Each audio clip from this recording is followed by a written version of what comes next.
నమస్తే అండి తెలుగు వన్ ప్రేక్షకులకి నా పేరు విమల. సో ఈరోజు ఫిష్ ఆవకాయ, చేప ముక్కలతో ఆవకాయ ఎట్లా పెట్టుకోవచ్చు మీకు చూపించబోతున్నాను. దీనికి కావాల్సిన పదార్థాలండి: అల్లం వెల్లుల్లి పేస్ట్, పసుపు, కారం, ఆవుపిండి, సాల్ట్ కలుపుకున్నది, ప్లస్ కారం కూడా విడిగా పెట్టుకున్నాము, గసగసాల పొడి, ధనియాల పొడి, జీలకర్ర పొడి అండ్ గరం మసాలా, సాల్ట్, నిమ్మరసం అండ్ ఆయిల్. ఇప్పుడు ముందుగా స్టవ్ వెలిగించుకుందామండి. ఓకే, ఇవి పావు కేజీ చేప ముక్కలు బోన్లెస్ చేయించాను.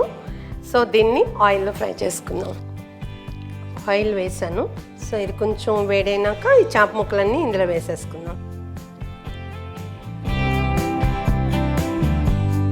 జాగ్రత్తగా వేపుకోవాలండి, ఎందుకంటే విడిపోతాయి. చేప విడవకుండా దీనిలో ఒక హాఫ్ కప్ వెనిగర్ వేసుకుందాం.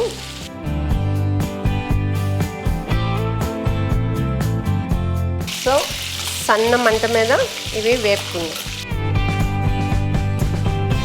ఇవి వేగడానికి ఒక 10 minutes పడుతుందండి. సో సన్న మంట మీద కదా, ముక్క విడవకుండా వేపుకోవాలి, వేపి తీసుకోవాలి. ఇప్పుడు ఇందులో కొంచెం పసుపు వేసి వేపుకుందామండి.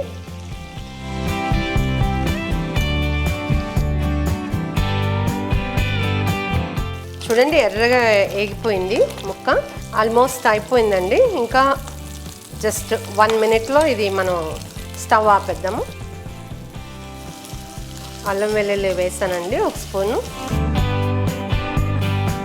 స్టవ్ ఆపేస్తున్నా. అయ్యో, అల్లం వెల్లుల్లి పచ్చిదేశారు ఏంటి అనుకోవద్దు మీరు. ఈ వేడికి దాని తాలూకా వాటర్ అంతా పీల్చుకొని గుమగుమలాడుతూ మీకు స్మెల్ వస్తుంది అనమాట అది. సో ఇప్పుడు ఇందులో కలుపుకోవాల్సిన అన్నీ వేసేసుకుందాం. పసుపు, సో మసాలా పొడి, ఇది కూడా ధనియాల పొడి 2 స్పూన్స్, జీలకర్ర పొడి కొంచెం వేసాను, కొంచెం ఆయిల్ కలిపాను ఇందులో. కావాలంటే ఇంకా వేసుకోవచ్చు మీరు ఆయిల్. ఇది కొంచెం చల్లారిన తర్వాత ఆవుపిండి, కారం, ఉప్పు 3 కలిపిన పిండి ఉంది కదా, అది కలిపేసుకుందాం. ఇది చల్లారిందండి కొంచెం. ఇందులో మిగతా ఐటమ్స్ కూడా కలిపేసుకుందాం. సో ఇది ఆవాలు, కారం, సాల్ట్ కలిపింది.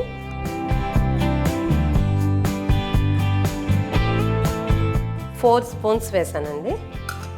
సో కారం దీనికి ఇంకా కొంచెం పడుతుంది, అందుకని వేరేగా కూడా కొంచెం కలుపుతున్నా కారం. సాల్ట్ కూడా కొంచెం వేస్తున్నా.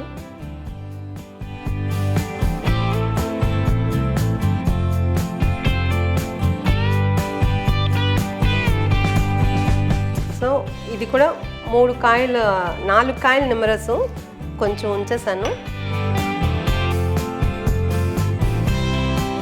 మీకు ఇది గ్రేవీ కానీ ఇంకా ఎక్కువ కావాలి, ఈ పీసెస్కి ఇంకా గ్రేవీ కావాలి అనుకుంటే ఇంకా మీరు కొంచెం ఆవు పిండి, కారం, ఉప్పు, ఇలా ధనియాల పొడి అన్నీ కలుపుకోవచ్చు. సో నేను కరెక్ట్గా సరిపోయినట్టు వేసాను. గ్రేవీ ఎక్కువ కావాలనుకుంటే ఇంకా కొంచెం యాడ్ చేసుకోవచ్చు. సో దీన్ని బౌల్లోకి తీసుకుందాం. ఫిష్ ఆవకాయ రెడీ. సో మీరు కూడా ట్రై చేయండి ఇంట్లో. సో మళ్ళీ ఇంకొక డిష్తో మేము ముందుకు వస్తాను.